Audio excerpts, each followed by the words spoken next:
अगर आप भी कभी खुद पर शक करते हैं तो ये कहानी आपके लिए है। राहुल शीशे में अपने अक्स को देखता रहा। वो सामने वाले को पहचान ही नहीं पा रहा था। उसके कंधे झुके हुए थे, नजरें नीची थीं और चेहरे पर गहरी उदासी छाई हुई थी। वो खुद को छोटा, महत्वहीन, इस दुनिया की भीड़ में खोया हुआ महसूस कर रहा था। बरसों से राहुल खुद पर शक का बोझ ढो रहा था। वो जो भी करता उसमें खुद को कमतर समझता, हमेशा दूसरों से अपनी तुलना करता और अपनी नजरों में हमेशा पीछे रह जाता। आसान काम भी उसे मुश्किल लगते थे और अपने सपनों के पीछे भागने का ख्याल उसे असफलता के डर से भर देता था। राहुल को हमेशा से लिखना बहुत पसंद था। उसके मन में कहानियां घूमती रहती थीं, रंगीन और जिंदा, लेकिन जैसे ही वो उन्हें कागज पर उतारने की कोशिश करता, वो मुरझा जाती। उसका खुद पर शक उसके कान में फुसफुसाता, कहता कि वो काफी अच्छा नहीं है, कि उसके शब्द बेमानी हैं। वो आधी अधूरी कहानियों के पन्ने मरोड़ कर फेंक देता। हर फेंका हुआ पन्ना उसकी अपनी नाकाफी में विश्वास का सबूत था। लोगों के जजमेंट का डर उसका पिंजड़ा बन गया था। उसे निष्क्रियता और निराशा के चक्र में फंसाए रखता था। वो आजाद होना चाहता था, उस आवाज को चुप कराना चाहता था जो उसे कहती थी कि वो काफी नहीं है, लेकिन डर एक जबरदस्त ताकत थी, उसे वहीं जकड़े हुए थी। एक दिन एक पर्चा राहुल की नजर में आया। एक लोकल राइटिंग कंपटीशन होने वाला था। नए राइटर्स के लिए अपना काम दिखाने और पब्लिश होने का मौका। उसका दिल इस संभावना से उछल पड़ा, लेकिन फिर खुद पर शक की लहर उस पर आ गिरी। उसने तुरंत इस विचार को खारिज कर दिया। खुद को समझाया कि यह बेकार की कोशिश है। वो बस राहुल था, एक मामूली इंसान, कोई असली राइटर नहीं। हालांकि वो पर्चा उसका पीछा करता रहा। वो उसे हर जगह दिखाई देता, काम पर जाते हुए, लोकल कॉफी शॉप में, यहाँ तक कि सपनों में भी। ऐसा लग रहा था जैसे दुनिया उसे नच कर रही है, अपने डर का सामना करने की चुनौती दे रही है। कंपटीशन का ख्याल उसे परेशान करता रहा, एक जिद्दी फुसफुसाहट जो उसकी खुद की लगाई हुई सीमाओं को चुनौती दे रही थी।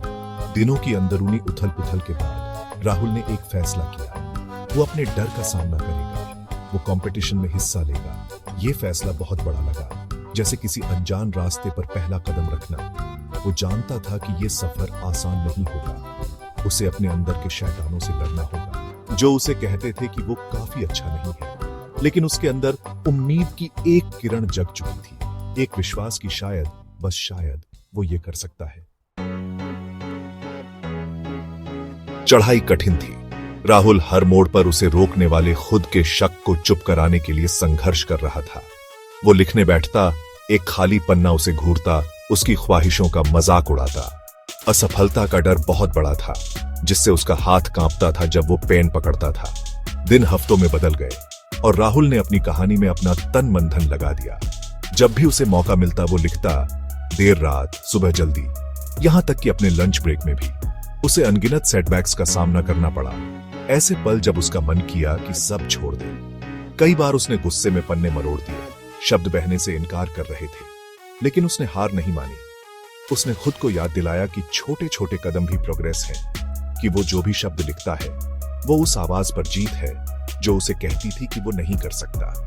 उसे अपने शब्दों की ताकत पर विश्वास होने लगा। उसने अपने अंदर एक ऐसी ताकत खोज ली जो उसे पता ही नहीं थी कि उसके पास है, एक रेजिलियंस जिसने उसे तब भी आगे बढ़ते रहने के लिए प्रेरित किया जब हालात मुश्किल हो गए। डर अभी भी था, लेकिन अब वो उसे कंट्रोल नहीं कर रहा था।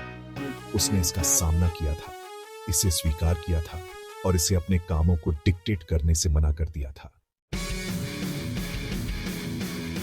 कंपटीशन का दिन आ गया और राहुल ने नर्वस एक्साइटमेंट महसूस की। उसने अपनी कहानी में अपना दिल उड़ेल दिया था और बस यही मायने रखता था। वो स्टेज पर चला गया। उसके हाथ थोड़े कांप रहे थे और पढ़ना शुरू किया। जैसे जैसे वो पढ़ता गया, उसकी आवाज मजबूत होती गई, उस व्यक्ति के कन्विक्शन से भरी हुई जो अपने अंदर एक बड़ी हर्डल को पार कर चुका था। उसने हर शब्द में अपनी आत्मा उड़ेल दी, अपनी कहानी दुनिया के साथ साझा की। राहुल कंपटीशन नहीं जीता, लेकिन उसके अंदर कुछ बहुत गहरा बदल गया था। उसने अपने डर का सामना किया था, अपने खुद के शक से लड़ाई की थी और इस अनुभव से एक बदला हुआ इंसान बनकर उभरा था। उसने अपने अंदर एक ताकत और रेजिलियंस खोज ली थी जिसके बारे में उसे पता ही नहीं था। और उसने महसूस किया कि असली जीत कोई कंपटीशन जीतना नहीं है, बल्कि खुद के लिए बनाई गई सीमाओं को पार करना है। राहुल लिखता रहा, अब जजमेंट के डर या खुद के शक के बोझ से बंधा हुआ नहीं।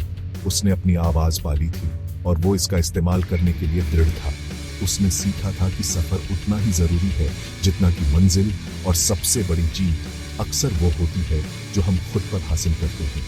वो कमजोरी की जगह से ताकत की जगह तक का सफर तय कर चुका था और वो जानता था कि ये उसकी यात्रा की बस शुरुआत है।